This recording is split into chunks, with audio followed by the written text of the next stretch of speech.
Okay, so in our previous session, we actually looked at taking these EXR sequences that we rendered in Blender and extracting the types of color information that we want from it using the extractor add-on. So you can pick your channels here. I've updated these a little bit since the last time, but you can go and have a look.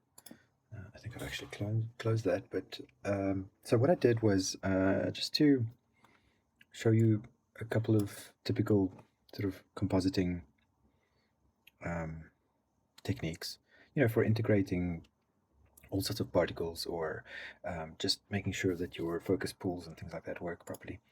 I mean, you can do that on a one-by-one basis in Blender as well. And so please excuse this bright normal matcap that I have, because I actually use this to capture the normal angles, because the normals that I get from Blender, if I render them as normal, I've actually switched off that pass because it wasn't useful to me. It was a normal map that that had world normals, and you actually need so the X, Y, and Z were just mapped according to the object's world coordinates. So this side would be like green and that side blue or whatever. And that's not particularly useful. So I actually, for the normal pass, I just capture, which is quite useful, because I just set this to PNG and then quickly capture out the viewport, and then if I want to render out anything else, then I switch back to the multi-layer EXR that I had. So it doesn't have to be, in this case, it doesn't have to be the same 3D scene. I just happen to have the 3D elements here. The way that I'm compositing it is basically using the pre-rendered EXR. So this isn't linking to anything that's in the actual scene. And then I just try to get the same depth of field happening with my depth pass, using my depth pass. So if I show you what that looks like at the moment, then that's the depth pass from the EXR, and I've connected it to a normalize, so that, because normally it's a float, so then it just doesn't look anything like that. It's normally, there's too much information for RGB to process. You can maybe see it faintly, but you need to make that scale a lot smaller, and then using the defocus node to try and get this to look like anything. And you can, there was a point where, just look for a spot where I can actually see it here. I can see it already occurring, and it's basically the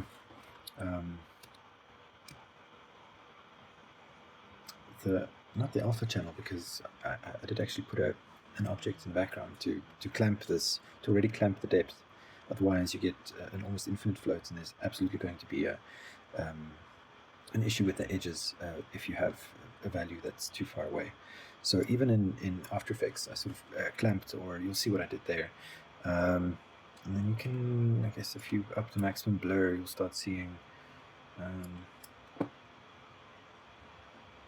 if the viewer's getting the right information. It should. See maximum blur, maybe that's not the one. I want to change threshold, scale, see scale. I got some blur out of it earlier. Okay, so there, I guess, but now I don't really know where the focus lies and whether this value is going to give me what I want in terms of the region of focus, and it might get quite complicated getting that back again. So I guess the other way is doing it in camera, but the problem with that is that you can't composite any other 2D nodes, because obviously this depth of field needs to be something that happens quite late on. If you're compositing, like, let's say, dust or fog or any volume of any kind, or using any 2D compositing tricks, you're going to have this defocus happen at a later stage. Otherwise you can't integrate with it. Okay, so I did find that this one is less than ideal, because not all of your compositing can happen in here.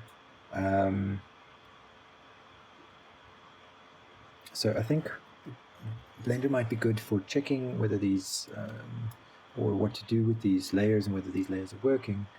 And if you have no other option, then sure, you can composite, but it's difficult to then go and, I mean, it renders quite quickly, but the feedback is quite slow in the viewport. So like scrubbing is quite terrible. And there's, I mean, depth of field is kind of working, but it's also not, it's not very convincing. Comping it back that way in any case. Okay, enough dissing Blender.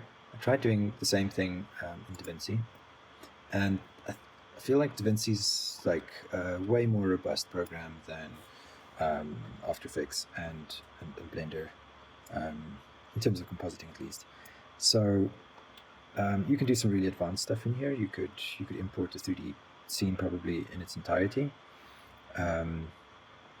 Again, I'm trying to stick to the same workflow so we can compare the different applications. But here I've just taken a loader, and it's the same kind of process. So in Blender, it recognizes the channels. Over here, you just need to go set which channels you want to import for this EXR. So you can switch out these RGB channels for, and currently they're combined, and I'm setting it. And then if I want some different settings or a different channel from the same sequence, I can just create another loader. So this one actually uses the mist pass and then Z depth. So I'm obviously trying to get the depth information out of this, and using the color of the mist just as a sort of a fallback in case I want to composite the depth blur using a luma key instead of the Z channel. On the Z channel, I get something similar. Okay, so what's cool about, I mean, and the same goes for Blender's compositor, but here they've actually sort of set, given you a preset on the lookup table that you're going to be using. So this is actually your float value. This is your EXR's almost raw color. So this, all that color information is still right there. And that's what makes, I think, DaVinci so powerful, is that you have your compositor, which is quite incredible. It has a ton of 3D tools and particle systems and things. I just feel like this is maybe a big jump if you're not used to the software to suddenly try and composite in here. So I just wanted to show you at least what I could gather from using your depth pass in something like Fusion. You would probably try and clamp the range once again. So what I've done here is just convert it to hue, lightness, and saturation space, and with that hoping that I could maybe animate by animating the lightness curve. Yeah, maybe I could do a focus pool or something like that. But I see the same issue here as what I found in Blender earlier, is that the depth pass has a problem with the actual like far depth or contrast between the foreground and background, and especially if it's far in the distance, because I mean, it looks like that, and then I color ramp it so that I have I mean, I can try it without as well, but I don't think that's really the problem, because you find it everywhere where there's high contrast, and that's not accurate depth of field. I mean, it's not what it should look like. So the sad news is that the only tool that sort of does it in After Effects is a paid-for plugin, as far as I can tell. So I mean, you can do it, and you probably, if you have like a lot of additional background information, this won't be so obvious, and there's probably better ways of doing this. Maybe I'm doing it like I'm missing something, but that's typically how I would go about it in any case. What's nice about this though, and something that I'll just touch on before I leave DaVinci behind, is the color grading possibilities in here, and color correction options and tools are just way more advanced than than After Effects. So I'm going to show you what I did in After Effects just quickly, but you could do a lot more here. Beginning, starting with your lookup tables. Found that the one from Blender, normally what we do with Blender renders is like they're normally quite underexposed to begin with. So I just went to the VFX.io linear gamma 2.2 and applied that lookup table, and then it kind of looks like what I intended it to look like from Blender. You can see that that's kind of similar to that. We'll ignore the After Effects one, it's a little bit dark to that. So I'd say that and that. Maybe it's a little bit lighter, it looks a little bit better in DaVinci actually. A little bit of depth of field on there, but like I said, it's not ideal. We have those weird breaks. Okay, so yeah, this is the issue. You can do a lot. You can do a ton of stuff in After Effects. It's not the best tool at all for everything. I find that the extractor is quite slow actually, and you need to rely on a bunch of other plugins. So first of all, just pop the color in there. Nothing fancy. That's just the combined RGB. It's not graded or anything. All the additional layers and stuff that I did is off at the moment. So I just extracted the mist and then switched that to soft light. So there's some mist happening in the background. You can maybe feel it a little bit here. Generally, it's just lighting up everything. If it doesn't work for your shot in the end of the day, you can always go and change the opacity. This one's already on 50%, so I tend to just put it on a sort of soft overlay. It's just white light at the moment. You can obviously tint that to any color of mist. It's useful to have. Then I had to make a separate composition to extract the depths and then remove the background so that I could comp back a sort of a light gray color, and then I did an adjustment on everything to just clamp it for the area that I want. So that's what it's currently doing. It's just making a new depth pass with a little bit more control. The tool that I'm using, well, first of all, I did this because I needed the depth of field, which I did with the built-in camera lens blur first. So if you go to, this is just an adjustment layer, so if you go new adjustment layer, gives you one of those, and you can just add effects onto that. So the effects for this was under, I believe, it might have been a preset, camera lens blur, I think it's a preset under effects. So yeah, just grab it from there. It's under blur and sharpen, so you should actually find it there as well. That's a little easier to search.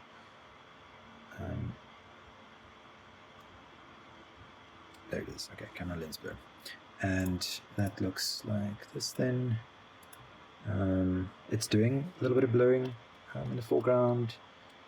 A little bit. I try to push the parameters as far as I can. You can see it's sort of sharp there, but it kind of like on the edge. The fall off is very small. There you can almost tell. Yeah, that's a very short fall off. And again, it could just be because these settings need to be tweaked, but I do still find that there where you want to really push the parameters for the depth of field, it doesn't really create a convincing lens blur. So, and especially when you look at it at or in places where, again, the edges intersect with the alpha, or the depth and the alpha doesn't sort of agree with each other. Okay, so the other option for lens blur, which you'll find all over the internet as the sort of go-to, is actually an add-on.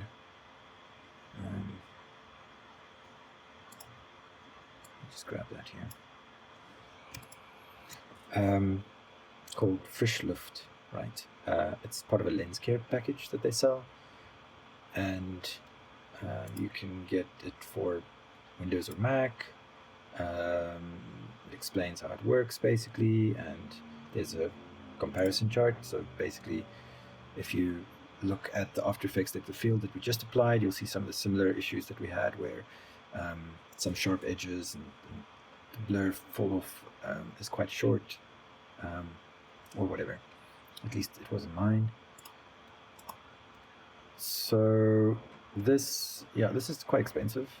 But what's nice about these plugins is at least you can download them and then you can try them, and they'll be watermarked at best. So at least you can use them, and then if you do need a license, then rather maybe we could acquire a license for the edit suite, and then everyone can just render their projects from there, from a hard drive or something like that. It would be nice to do a proper composite on a decent machine, because the moment you start piling these effects on, it gets expensive. Okay, so any case, so I really pushed the Fresh Loop lens care depth of field as far as I could. I do actually own a license. It's just this obscure file that you have to copy across, so I just need to go track mine down. But what makes this plugin particularly powerful is that it just you can just select the depth of field. So if you want to focus on this thing in the front here, well, theoretically, give it some time, then it'll switch the focus. So you can do a focus pull quite easily, and I did push the contrast a bit. You can see it's still not like hundreds, but let's see.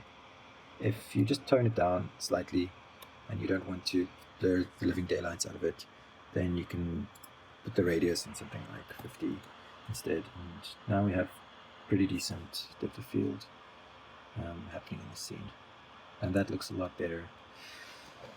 But the add-on's expensive, but like I said, if you can work in the trial version, we can always figure out a way to render it from a single source or something like that. Okay, so that's lens care.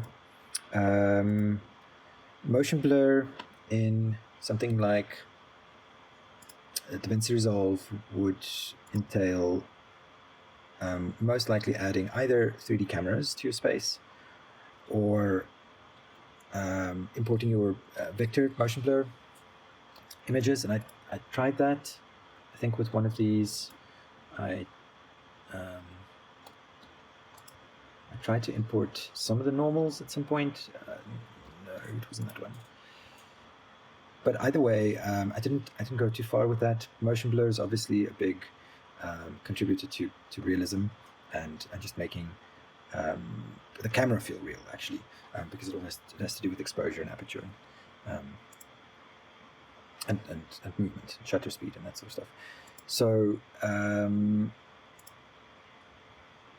there's also motion vector tools for After Effects, but the cheapest one, once again, that I use is just called Real Smart Motion Blur, and this is made by like Revision, and this is another couple of dollars. So I guess the thing, using After Effects as paid software, you're going to end up spending more money on having it work the way that you want it to. But what's really nice about this motion blur, it has its drawbacks as well. Sometimes you need to re-render because it misfires some of the calculations, or it actually sort of caches the previews, and then it ends up rendering that. So that's a problem. You can already see it creates really nice. It's not even a great preview at the moment, but it just makes that movement seem a lot more realistic. Now, if I switch that on with the lens care and run that through again, you have depth of field and motion blur, and you just need to make sure that you're using it in the right order. We want that depth of field to happen almost before anything else gets added. Motion blur kind of typically happens later on. Okay, so you can see sometimes it gets it wrong. With this motion blur, you can set the blur amount and the sensitivity that it needs to have, whether it uses GPU or not. Already, I think that flashing frames may be a miscalculation. Okay, so then grading these. So some of these things that you're going to set up in this depth of field. I mean, in this in this lens care adjustment layer, I am still using this other depth of field pre-comp that I made. There's some other things here that you can set up, and then there's obviously shared properties. Like not everyone's going to have depth of field. Everyone's going to have motion blur, so you can just copy this from comp to comp, or you could do the motion blur on top of everything else once you've put it together. Volume would be specific for the shot, and grading would probably be global again. So these are a little bit mixed at the moment, but I'm sort of trying them out, and if I have a look that I want to go with, then I can just move this layer to the top of the pre-comp. Okay, so I've got my motion blur working, lens care working. There were some dust particles here that I added using Trapcode Particulars Designer. So these, it does tend to crash though, so I'm just gonna cancel that and quickly save again, just in case. So in here, this is now for a type of dust particle emitter. You can set the preview length so that you get some more out of it, I guess. And I don't know if you guys have ever encountered this software, but it is, I mean, it's seemingly tacky because of all these weird presets that it has, but it's actually quite powerful. Anyway, so this is a layer that I want. I do most of the setup here, so you change the motion or the particle parameters, and this is my favorite, the sort of the air resistance and buoyancy, because that's the movement of the particles in your scene. But what's nice about it is that it's actually sort of 3D particles, because it uses the camera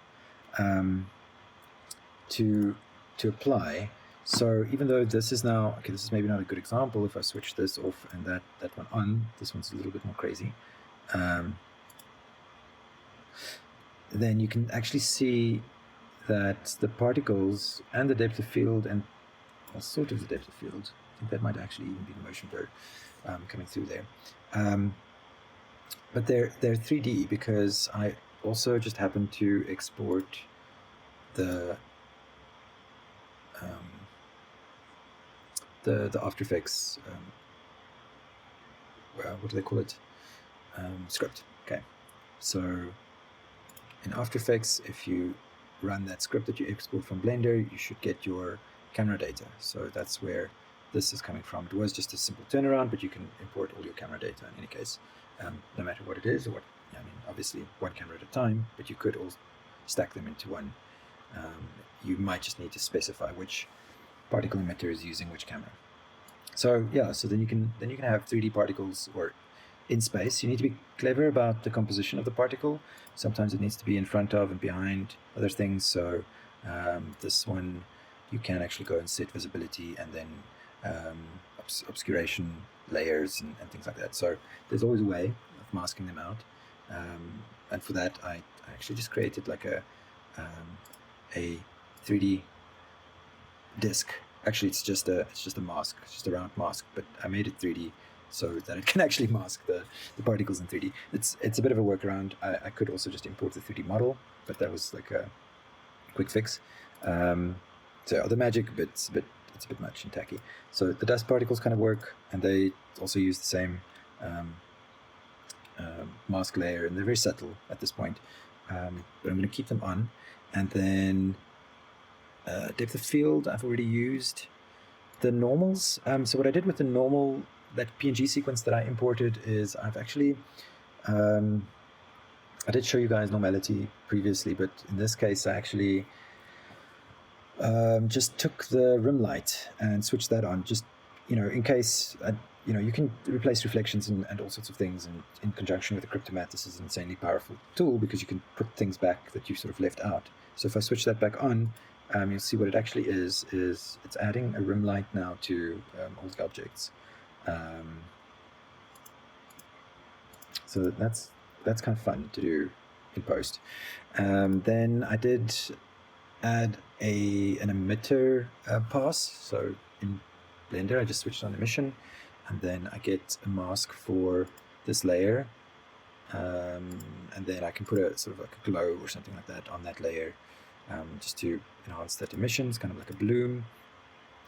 And then, if you're doing bloom, then you can do all sorts of, like, there's some nice other particular plugins like Star Glow, just gives it this sort of edgy glow and streaks and stuff like that, so that makes it a little prettier. What else do we have here?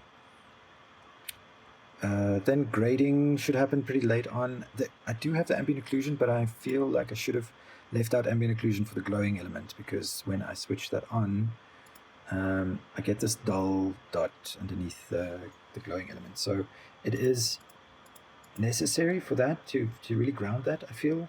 But it's not really working for that area, and I could just mask it out, but I should actually fix it in the render. So that's why pre-renders and test renders are useful. So I'm going to switch it on, but what I like doing with this in any case is give it a tint. So just go to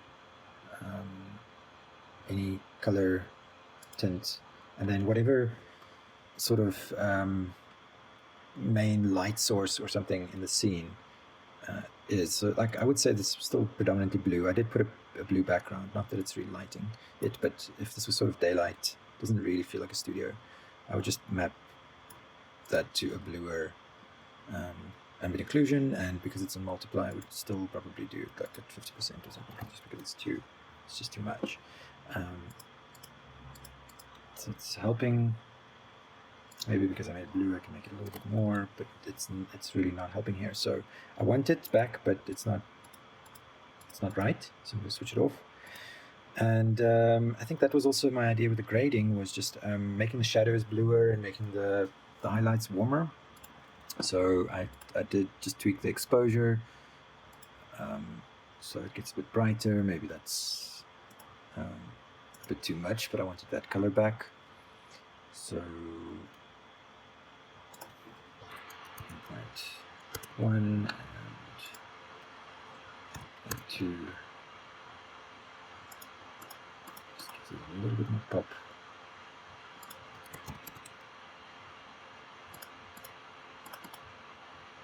That's a little bit more overexposed, but we'll see what it does. And then color balance wise, it just, I mean, it really doesn't show on this, but what I tried to do was just add a little bit of blue to the shadows, and a little bit of warmth to the midtones, and more yellow on the highlights. And it does something.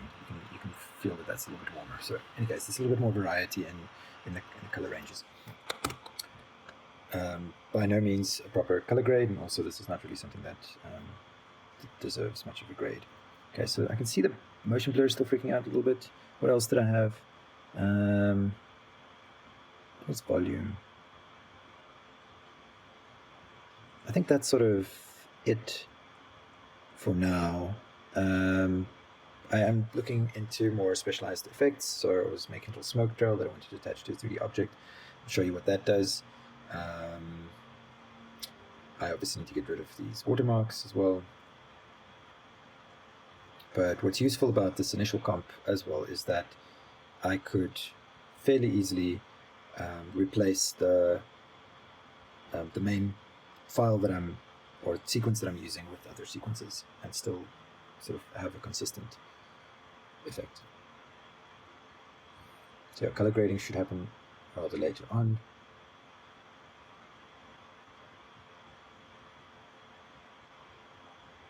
Some of the dust particles are overlapping this in a weird way, but it already looks a lot better than just the basic Blender output.